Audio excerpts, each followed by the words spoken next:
May good news po tayo, kakapasok lang. Ikalawang impeachment versus VP Sara, binawi na. Aba, eto nakaramdam na sila.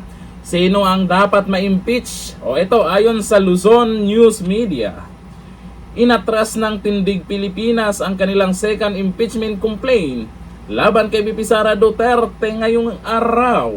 Ayon sa grupo, nakatuon na ang kanilang suporta sa ikatlong reklamo na naisuminti na sa Kamara para sa pagpapatalsik sa Vice Presidente. Aba, mukhang alanganin pala yung pangalawang impeachment complaint nila. Kaya ngayon, doon daw sa pangatlo.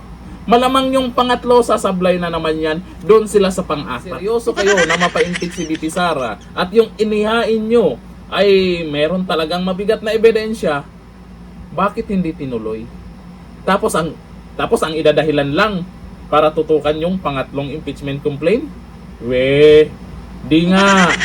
Totoo kaya yung sinasabi ng ibang mga kongresista na may mga kasamahan silang nag-aalangan na mapa-impeach si VP Sara? May mga kasamahang kongresista dyan na nagbulong-bulungan, takot mapa-impeach si VP Sara, baka manalo sa pagkapangulo sa 2028. Kasi kung mapa-impeach man nila dyan sa Kamara, hindi sila nakakasiguro kung mapa-impeach sa Senado. Pag mangyari ulit yung nangyari nung una, nako, kabahan talaga sila.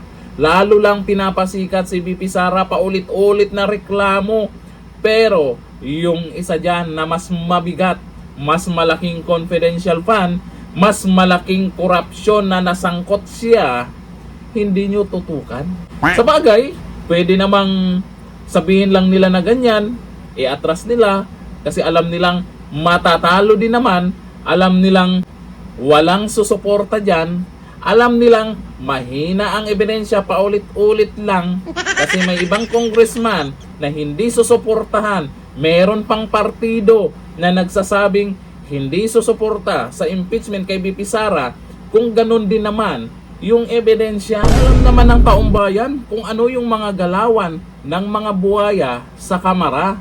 Pag alanganin na, bawi-bawi pag may time ba? O ngayon, binawi na ang ikalawang impeachment kay VP Sara. E abangan po natin yung mga susunod na impeachment complaint kung kailan babawiin. Hanggang dito lang, thank you. Bye-bye.